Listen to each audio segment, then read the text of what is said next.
YouTubers and microgrinders out and from microgrinder.com, back with another episode of our How to Beat Bovada Zone series. And it's a Sunday night on Bovada, and as usual on the weekends they have 10NL zone and 5NL zone running. So again, we're lucky enough to have all these games running. So as you know said, I am going to be playing all these games since they're running. So we have two tables of 10NL up on the top and two tables of 5NL zone on the bottom. So let's get this episode going. I haven't really decided how long I'll be playing this episode. It's 10:40 at night, so I don't anticipate it being too long, but again, I also don't anticipate it being too short. And it all depends on how well I'm running, or how badly I'm running. So we'll go ahead and see how it goes. Pocket 4 is middle position, so some people are going to say fold this hand, some people are going to say open it. It really depends on you as a player. Some people, when it comes to playing under the gun and hijack, they like to fold the small pocket pairs and they don't like to raise them up. Here with this flop, I'm going to go ahead and check. I don't think I have really any fold up ever. If he has any sort of Broadway, if he has a pair, if he has a jack, he has a 10, he's got me beat, and I can't really even call this here, so I'm just going to go ahead and fold. But this should be our 9th episode. Based upon how I've uploaded them to YouTube. And so with that said, I plan on doing a total of 10 episodes, and we'll be calling it a day with this series. Hopefully it's been beneficial so far. For me it's been beneficial. It's allowed me to get some more volume and forced me to play some sessions on zone, since typically I play 6 max, but been beneficial for me trying out different theories with 3-betting strategies, betting a polarized strategy, and just playing, standard tight aggressive game. There's really not much to it in these games. Play tight aggressive, don't get out of line, don't go broke with a single pair, and yada yada yada, nothing special. And you're going to beat these games. So the kings here I could squeeze, but I really don't know anything about this guy. This guy's 200 big blinds deep. I don't know if he's min raising to induce a raise, so I'm just going to go ahead and flat. Just an odd spot, being out of position.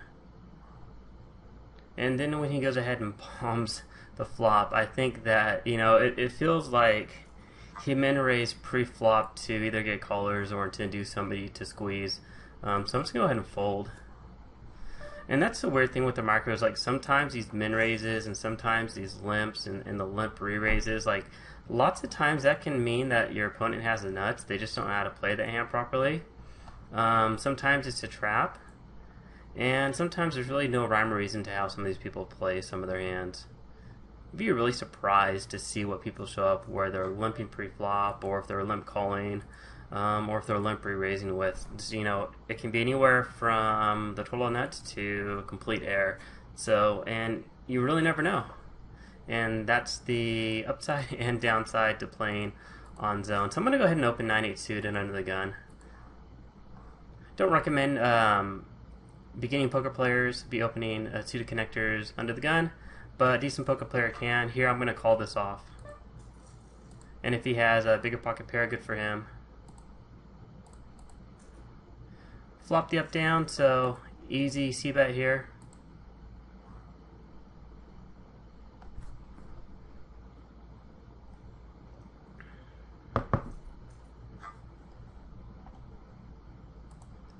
So when it came to this hand down here with the pocket 10s, here I'm just going to go ahead and fold Jack Queen off. Don't know anything about this guy in his middle position ranges.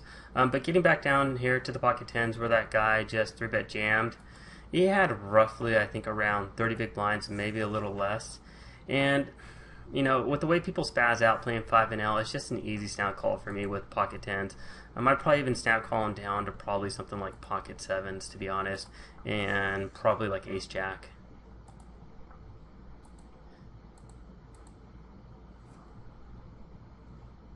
So it's not like I had some sick read on him or anything. It's just, pretty standard. He's short stack. He's going to play like a fish. He's going to be 3-bet jamming pretty wide, so it's just an easy snap call there.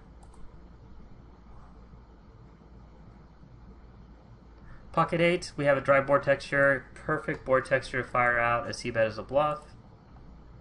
And again, if he doesn't have a king, I could easily have the best hand. Interesting spot here. I do pick up the gutter. But then he goes ahead and bombs on the turn here, and I'm Not really getting great pot odds here. I mean, I could hit a 5, a 4 outs for a 5. I could hit 2 outs for an 8, give me a total of 6 outs. I'm going to go ahead and fold because my equity sucks there. So I really don't know what that means when he's just check calling and bombing the turn. But if he checked again, I was easily going to be c-betting, double barreling there.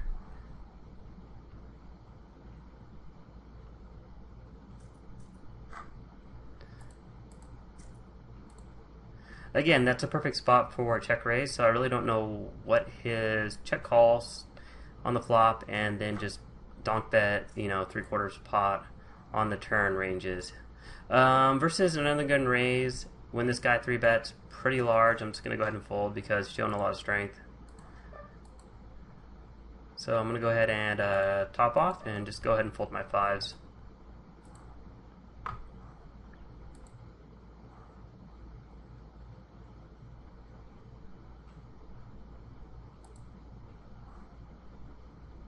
Seven, 9 off, just going to go ahead and fold. Pocket 4s, just going to flat in position. Hopefully we don't get squeezed.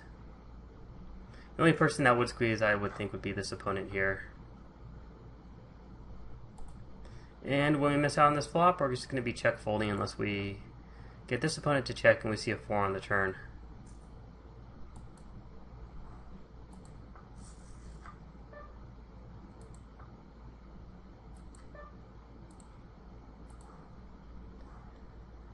Ace-3 offsuit, I am not going to try to steal against 2 deep stacks. I think they're likely to 3-bet me as a bluff, so I'm just going to go ahead and fold it.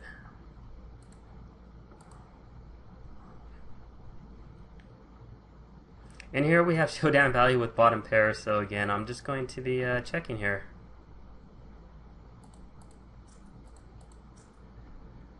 And on this board texture, I'm just going to go ahead and check my big slick. And on the turn, if he checks again, I'm going to go ahead and fire out delayed c-bet. Hit a diamond, an ace or a king, and we'll take it down.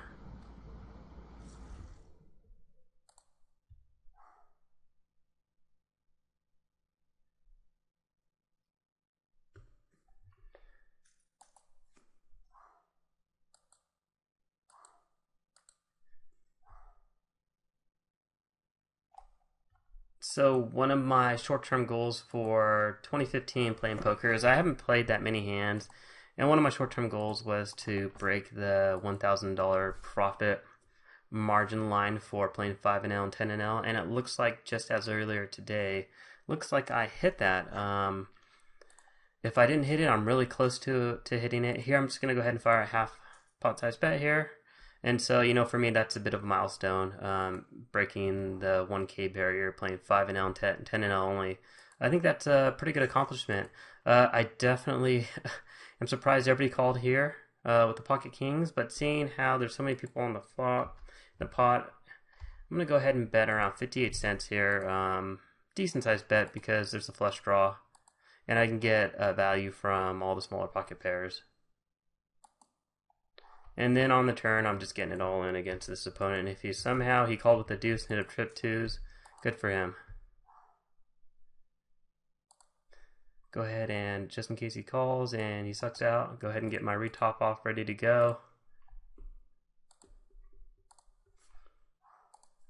So yeah, one of my goals playing at the micro stakes was not to move up and just to make sure that I could actually really beat 5NL and 10NL over decent sample size. I have so much else going on with everything on my YouTube channel, on my website. I have my classes on Udemy. I have pretty much like a boatload of different things going on. I have my ebooks. I'm coaching as well. So playing these games has really forced me to put in a decent sample size of hands. And I wanted to break that 1K barrier. Here I'm going to be bet folding. Yeah, he could have hit the straight there, but I think he's more likely to have a weaker queen or the flush draw. So we're obviously not going to be checking that turn there. We're going to be betting, and then if he raises, we'll just reevaluate the raise size and either call or fold. So yeah, so I'm pretty happy to be hitting the 1K mark. Decent milestone for me. And next step is just to keep playing, and this time don't withdraw any money and get myself back up to a 25NL bankroll. and you know, start playing 25-0. Ace King, I'm going to go ahead and 3-bet for value. Blind versus blind. I think he has a decent value range here, but with Ace King, I'm just not going to flat.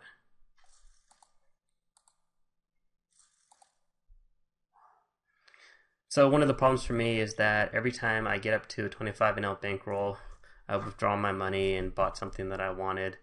And then I get back up to the 25-0 bankroll and I keep withdrawing.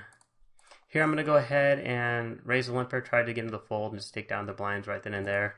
Pocket threes just aren't good enough where I want to flat and play post flop. All the flops are going to suck for me. So, you know, this time around I told myself no more withdrawals, no more buying anything I want. It's my way of saying, you know, withdrawal. I tell my wife, look, it's my poker money. I'm going to go buy this. I'm going to buy that. Like, for example, I bought a snowboard and snowboarding gear for this winter season up in Lake Tahoe, but unfortunately it was just a horrendous season. Here I'm going to go ahead and fire out a c-bet. He's deep stacked. I don't expect him to fold too often, but I think I can get enough folds here if he doesn't have a queen. So this time I just have to be really, really diligent with my bankroll management and just keep my money on the side and build it up to 25-0. And I actually have a 25-0 roll right now, but I want to just keep building it up. I'm not going to raise the limpers with King 10 off. It's just too weak, so I'm just going to check and try to see a good flop, and if not, just go ahead and fold.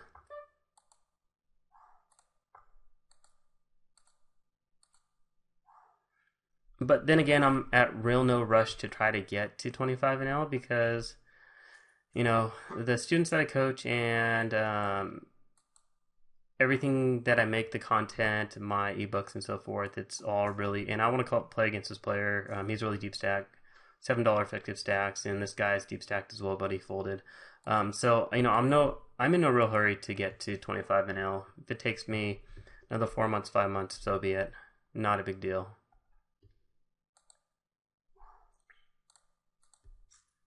Top pair, top kicker. Pretty good flop for us. He bets pot. I'm going to go ahead and call. Get 3-bet here. I'm just going to go ahead and fold. When he just bombs a turn, I'm just going to go ahead and fold. And here I'm going to 3-bet my 9s for value versus this min open by the cutoff. Interesting that he just calls. Go ahead and fire out a c-bet here. Hopefully he has an overpair. Sorry, not an overpair, but overcars like an ace-jack or something where he missed the flop. And it worked that time. Was saying an overpair. Hopefully he didn't have an overpair. So here with top pair, top kicker, that guy was playing super aggressive, and he had a huge stack. He bet pot on the flop, and the flush came on the turn, and he still bet the pot, and I had top pair, top kicker, and he still wasn't afraid to continue with betting pot. So, you know, in my mind, I feel like top pair, top kicker probably isn't good there, and he's probably got an overpair. He's probably got queens through aces, or he's got the flush, or he's got the nut flush draw with lots of equity. So, didn't want to pay a pot-sized bet to potentially pot commit myself on the river with top pair, top kicker.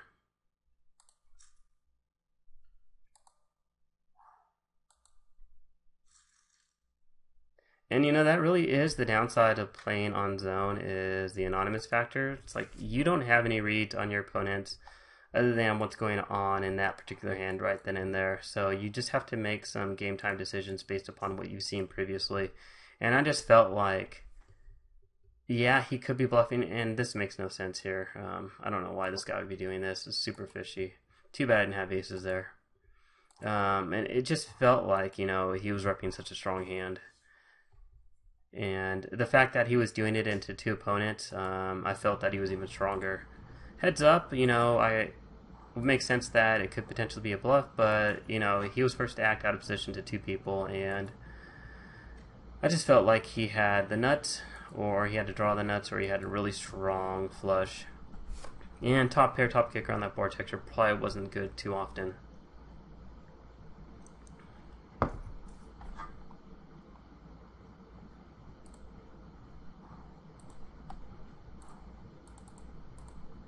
Gonna go 3-bet bluff, my ace-9 off.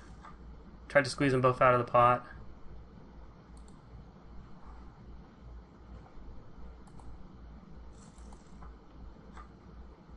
So that was a good spot there because they both show weakness. Here I'm just going to go ahead and flatten position. The guy min opens on the button and small blind flat, so just easy spot to take down the money right then and there majority of the time.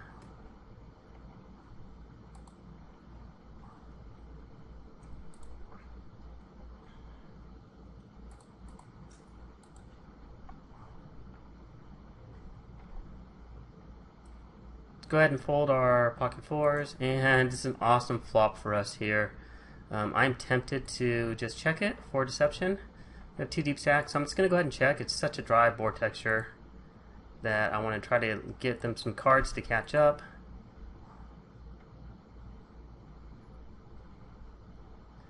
And again, it's still a really dry board texture, so I'm just going to go ahead and flat.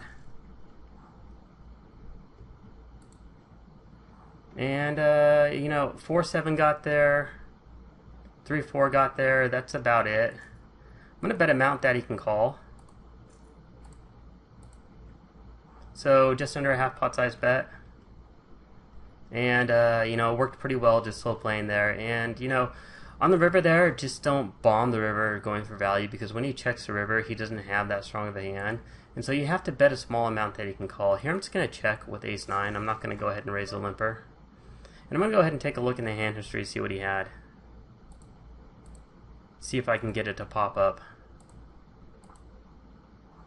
And he called me down with a pocket 9. So, you know, by checking the flop, and if I can go ahead and, let me go ahead and fold these hands.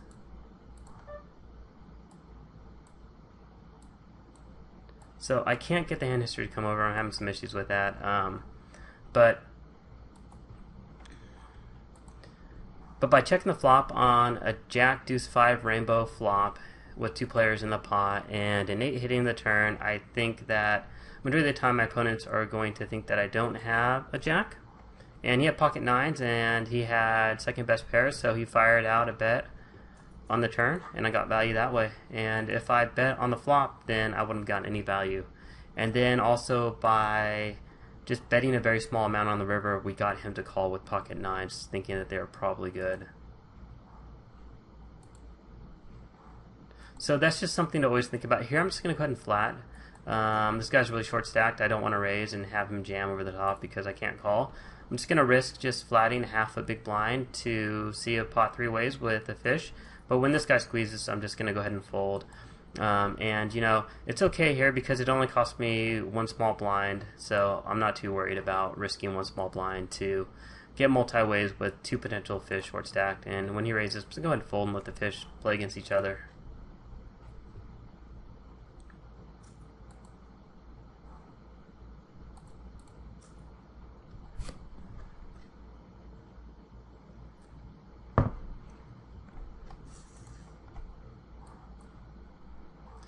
And I would call a standard raise, but when this guy bets 156 first into the pot, it just makes no sense to me. I know nothing about him. Either he's pissed off and he's really tilted and he's just throwing him a lot of money around, or he has a really strong hand and he wants somebody to call. So ace queen off, I'm just going to go ahead and fold knowing nothing about him.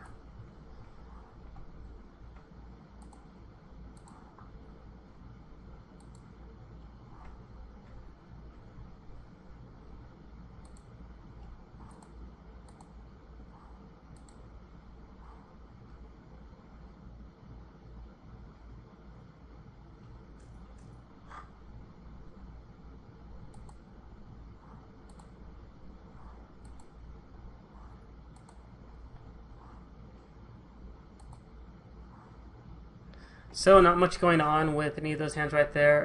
You know, we're getting close to 20 minutes. I think that, you know, it's 11 o'clock here and it's getting late.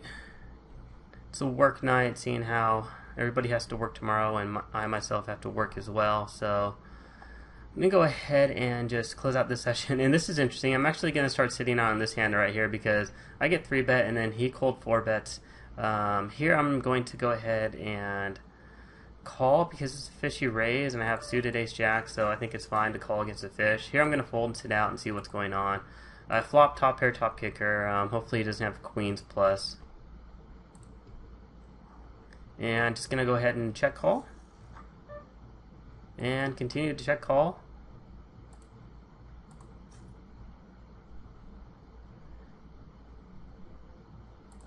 Again, just continue to let him value own himself, and here this is just an easy raise it up. I'm gonna make it an even $2 and hope this guy has kings.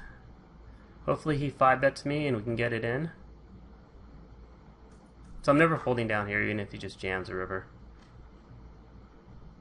And I think this guy's probably folding almost all the time. So nothing but a 3-bet bluff on his part.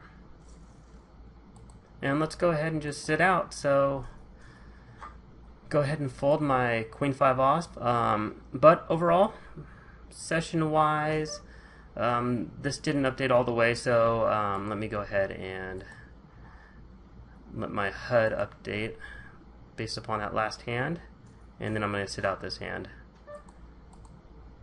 There we go. So for 10-0, looks like I won 5 big blinds. That's alright, you know, whatever. You know, you're not running that great. At least you don't lose. And then down here at 5-0, looks like I won about a half a buy-in. And for, you know, each stake I played around 120 hands, so can't complain about that. You know, winning some money at the micro stakes, building up a bankroll. But, you know, this just goes and shows you how easy these zone games are in general. Especially 5-0 and 10-0, people aren't going to be getting too tricky. You just have to watch yourself. You just got to keep yourself in check and just don't spew off chips. Like, for example, down here, when I had ace-jack and I flopped top pair, top kicker, and my opponent here bombs pot size bet on the flop into 2 people out of position. The flush comes on the turn. He bombs a pot size bet again into 2 people. At that point in time, you have to think, what the hell is he bombing pot 2 times? And I have top pair, top kicker. Easily he either has enough flush draw with a pair where he has decent equity, he already has a flush draw, or he has an overpair, and ace-jack, you know, with top pair, top kicker isn't looking that great. But other than that, you know, not too much craziness got going on in this session. You know, I was able to extract some value by slow paying my set and betting in a small amount on the river to allow my opponent to call with a weaker hand. So, you know, that's one concept that you can kind of think to start implementing in your game. If you're not doing it, you have to think about in regards to what can they call with, not just how much do you want to bet. If they have a weaker hand, if you want them to call with a weak hand, then bet a small amount that they're likely to call. Don't bet an amount that you want them to call and they're never going to call. But overall, you know, decent session. If you have any questions about this session, about any of the hands I played, let me know. And if you have not subscribed to my YouTube channel, please click this button down here that says subscribe so you're updated on all my videos. And thanks for watching. Been out with MicroGrinder.com, and we'll see you at the next video.